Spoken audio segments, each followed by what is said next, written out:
आज का जो ईरान है पहले क्या था, पर्सिया। उसको कचरा कौन है, जला दिया था पर्सिया। सबसे बड़ा अय्यास और सबसे जालिम। कपड़ा की जगह खाली सोना पहनता, हाफ पैंटो पहन के घूमता था, तो किस चीज का, सोना। 4 साल तक युद्ध किया। ईरान में जब खमैनी की सरकार आई थी तो उसने कहा कि भैया बुर्का वगैरह मैंडेटरी रहेगा। वहां की महिलाओं ने पढ़ाई करना चालू किया। जितनी यंग महिला है, याद रखिएगा, इसी का परदादा भारत पे। ईरान पहले पर्सिया, तो अरब वाले पहले आक्रमण किए, पर्सिया को बर्बाद कर दिया सिकंदर। सिकंदर जला दिया था पर्सिया, बहुत खतरनाक था सिकंदर, आग लगा दिया था। दारू पिया था और उसकी एक बहुत प्रेमिका थी, उसको चढ़ा दिया, दारू पी के आदेश दे दिया जला दो पर्स का। एक रीजन भी था। सिकंदर जब पैदा नहीं हुआ था तो सिकंदर के पैदा होने के 200 साल पहले, 150 साल पहले, ईरान यानी पर्सिया का एक राजा था, जर्कसीज नाम। जर्कस सबसे बड़ा अय्यास और सबसे जालिम। कपड़ा की जगह खाली सोना पहनता था, हाफ पैंटो पहन के घूमता था, तो किस चीज का, सोना। और यहाँ जंजीर उंजीर लटका के रहता, किस चीज का, सोना का। इतना मतलब सोना एकदम रहता था। और जो रथ लगाया था, रथ किस चीज का था, सोना का। और उस रथ को घोड़ा नहीं खींचते थे, गुलाम लगे होते थे खींचने के लिए। और उस रथ पे बैठता था, और रथ उसका था 40 सीढ़ी चढ़कर। रथ पे जब चढ़ता था 40 सीढ़ी चढ़। जर्क दुनिया का सबसे बड़ा अय्यास और पैसा जर्क। जर्कसीज गया तो सिकंदर के मोहल्ला पे हमला कर दिया। जर्कसीज, सिकंदर पैदा नहीं हुआ, 150 साल पहले की बात। और सिकंदर का एरिया जो था ग्रीक, उसकी राजधानी एथेंस को जला दिया। राजधानी एथेंस को क्या कर दिया, जला दिया। बाद में जर्कसीज चलाया आज के ईरान यानी पर्सिया में रहने के लिए। इधर जर्सीद मरा, जर्सीज के बाद धीरे धीरे कमजोर हो गया। उसके बाद आया यहाँ पे डेरियस 3।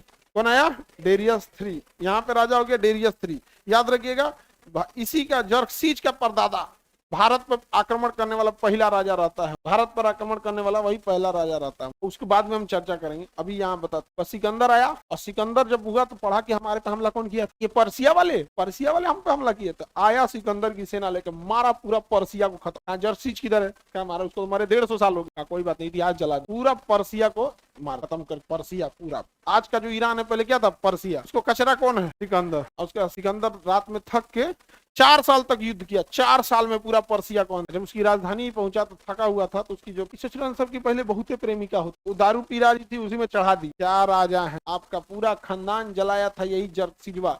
150 साल पहले हुआ तो क्या हुआ, अभी आदेश, बस ये उठा तो दारू पिया था, जला दो, तो जला दिया सब, पूरा का पूरा जला दिया। अब उसके पर्सिया खत्म। फिर अरब आए, सब अरब कब्जा किया। सब अरब वाला सोचा था हम इसको अपनी भाषा सिखाएंगे, अरबी सिखाएंगे पर्सियों, अभी भी कम टू दुबई। लेकिन पर्सिया वाले इतने पढ़े लिखे थे सब, इतने पढ़े लिखे थे सब, कि उन सबको अरबी छोड़ा के ओकनियों को पारसी सिखा दिया। मुसलमानों को अरबी से छोड़ा के फारसी सिखा दिया। क्या सिखा दिया सब, फारसी, नया भाषा, अपन भाषा सिखा दिया सब, फारसी। तो मुगल उधर से आया है, वो आया से तो भारत में क्या बोलने लगा सब, फारसी। क्या बोलने लगा सब, फारसी। तो भारत का आदमी फारसी एक्सेप्ट न करे, हिंदी बोले, तो हुआ क्या, तो भारत का आदमी कहा कि तो हमारा फारसी सिखाएगा, हमरा तो फारसी सिखाएगा। तो हम लोग मुगलन को जानते हैं क्या सिखा दिए लोग, उर्दू। वो ना फारसी है ना हिंदी है, मिक्स है।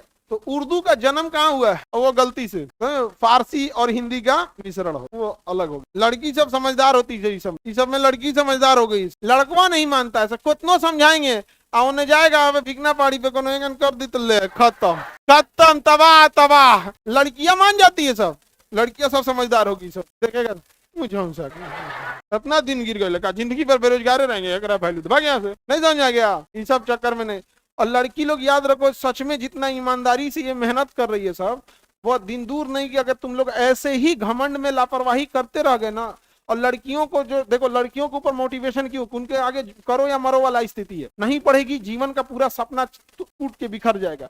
तो मेहनत कर रही है, और अगर ऐसा ही रहा तो 30-35 साल में आरक्षण तुम लड़कों को देना पड़ेगा। देख लेना कितना जिम्मेदारी से ही पढ़ रही है सब, 30-35 बार आरक्षण किसको देना पड़ेगा, लड़कों। यही हुआ था ईरान में। ईरान में जब खमैनी की सरकार आई थी तो उसने कहा कि भैया बुर्का वगैरह मैंडेटरी रहेगा। वहां की महिलाओं ने पढ़ाई करना चालू किया। जितनी यंग महिला है, अब जैसे कोई नहीं पढ़ाई किया तो उसका लिटरेसी रेशियो जब भी काउंट होगा तो उसमें काउंट होगा। जितनी यंग महिला, 99% literacy ratio, young females 99%। Iran में कुछ जगहों पे पुरुष को आरक्षण,